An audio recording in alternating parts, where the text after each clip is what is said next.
তো আজকে একটা উচ্ছের চচ্চড়ি রেসিপি নিয়ে চলে এসেছি। ছোট থেকে বড় সবাই কিন্তু জমিয়ে এই রেসিপিটা দিয়ে কিন্তু এক থালা ভাত খেয়ে নেবে। তো কিভাবে বানাচ্ছি সেটাই দেখাচ্ছি। প্রথমে নিয়ে নিয়েছি একটা মাঝারি সাইজের উচ্ছে, আর নিয়েছি দুটো ছোট, খুব ছোট না, এরকম সাইজের দুটো নিয়ে নিয়েছি আলু, আর একটা ছোট সাইজের বেগুন। তো এইগুলো দিয়ে কিন্তু আমি রেসিপিটা করে ফেলবো। স্কিপ না করে দেখতে থাকো রেসিপিটা, আশা করব রেসিপিটা ভালো লাগবে। তো প্রথমে উচ্ছেগুলোকে দেখো আমি সরু সরু করে কেটে নিয়েছি। কতটা সরু করে কেটেছি সেটাই দেখাচ্ছি। আর আলুগুলোকেও ছোট ছোট করে কেটে নিয়েছি, দুটো আলুকে, সেটাও একটু ভালো করে তোমাদের দেখিয়ে দিলাম কিভাবে কেটে নিয়েছি। এখানে বেগুন নিয়ে নিয়েছি, বেগুনটাও ছোট ছোট করে কেটে নিয়েছি। আর নিয়েছি 4টে বড়ি। তো এখন মূল রান্নায় যাওয়া যাক। তো কড়াইয়ে তেল দিয়ে দেবো। রেসিপিটা কিন্তু আমি সর্ষের তেলে করব। তো বড় চামচে 1 চামচ মতো সর্ষের তেল দিয়ে দিয়েছি। বড়ি 4টেকে দেখো আমি ভেঙে দিয়েছি। এবার ভাজতে দিয়ে দিলাম। তো দেখো ভাজা হয়ে গেছে বড়িটা, আমি তেল থেকে তুলে নিচ্ছি।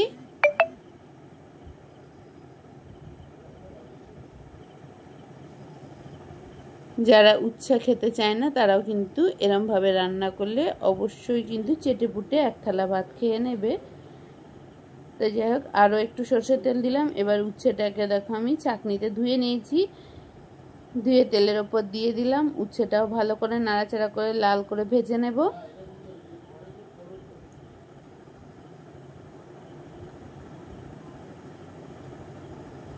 তো দেখো লাল করে কিন্তু আমার উচ্ছেটা প্রায় ভাজা হয়ে আসছে। যারা এখনো পর্যন্ত লাইক দাওনি, একটা ছোট্ট করে লাইক দিয়ে দাও। আর আমার কড়াইটার এরম অবস্থা কেন সেটা তোমাদের পরে বলছি।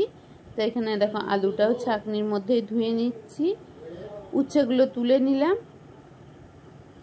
বড়ি আর উচ্ছে একসাথে তুলে রেখে দিলাম। কড়াইটার অবস্থাটা দেখো কি অবস্থা হয়েছে। তা যাই হোক, এখন তেলের মধ্যে দিয়ে দিলাম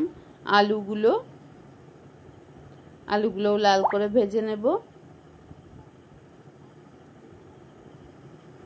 কেটে রাখা বেগুনটাও দিয়ে দিচ্ছি একসাথে।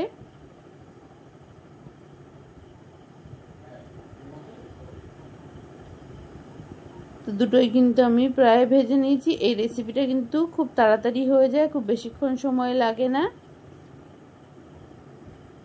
আর এই যে প্রচণ্ড গরম আছে, তাতে কিন্তু একটু তেতো জিনিস খাওয়া অনেকটাই স্বাস্থ্যের পক্ষে উপকারী। তো যাই হোক, এখন জল দিয়ে দিলাম হলুদ, লঙ্কার গুঁড়ো, সামান্য পরিমাণে লবণ আর সামান্য পরিমাণে চিনি।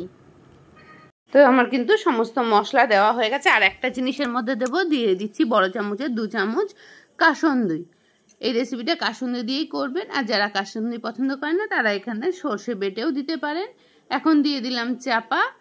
উচ্ছেটা, আলুটা সমস্ত কিছু দেখো সেদ্ধ হয়ে গেছে। আমি কিন্তু এবার তুলে নিলাম থালাটা। এখনও কিন্তু আলুটা সেদ্ধ হয়ে গেছে সেটাই দেখিয়ে দিচ্ছি। একটু জল রয়েছে, কিন্তু এই পর্যায়ে কিন্তু আমি তরকারিটা নামিয়ে নেব। কেন নামিয়ে নেব সেটাও তারপরে দেখাচ্ছি। তো নামিয়ে রেখে দিয়েছি। এটা আবারও কড়াইয়ে দিয়ে দিয়েছি তেল। তো কড়াইটা পুরো লাল হয়ে গেছে কেন সেটা এবার দেখো। এখানে আমি কাঁঠালের বীজ সেদ্ধ করেছিলাম, তো তার জন্য কিন্তু কড়াইটা এরকমভাবে কালো হয়ে যাচ্ছে। রান্না যত করছি তত আস্তে আস্তে কিন্তু কালচে ভাব চলে আসছে। যাক, আবারও একটু তেল দিয়ে দিলাম। এই রেসিপিটাতে কিন্তু বারবার একটু করে তেল দিতে হবে। ফোড়নে দিয়ে দিলাম 5 ফোড়ন। আর লাস্টে কিন্তু 5 ফোড়নটা দিয়ে যদি চচ্চড়িটা ঢেলে দেওয়া যায় তাহলে কিন্তু দারুণ লাগে খেতে, ফোড়নের গন্ধটাও থাকে। তো এখন আমরা কিন্তু ফোড়ন রেডি, ঢেলে দিলাম।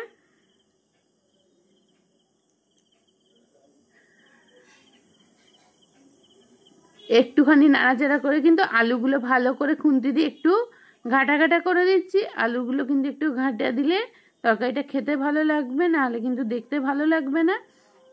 আমার কিন্তু অলমোস্ট রেসিপি কিন্তু ডান হয়ে গেছে। এখন আমি নামিয়ে দিয়ে সার্ভ করে নেব।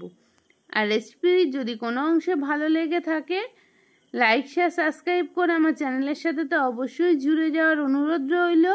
আর বাচ্চাদের এইভাবে কিন্তু একবার উচ্ছে রান্না করে দিয়ে দেখবেন, বাচ্চা বড় সবাই কিন্তু অনায়াসে খুব আনন্দ করে এই রেসিপিটা দিয়ে ভাত খেয়ে নেবে।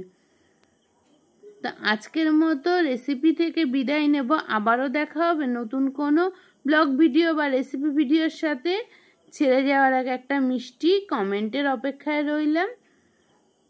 কে কে এইভাবে উচ্ছে চচ্চড়ি রান্না করে সেটাও কিন্তু আমার কমেন্ট বক্সে জানাতে পারো। সবাই ভালো থাকবেন, সুস্থ থাকবেন আর সাবধানে থাকবেন। আবারও দেখা হচ্ছে নতুন কোনো একটা ভিডিওর সাথে।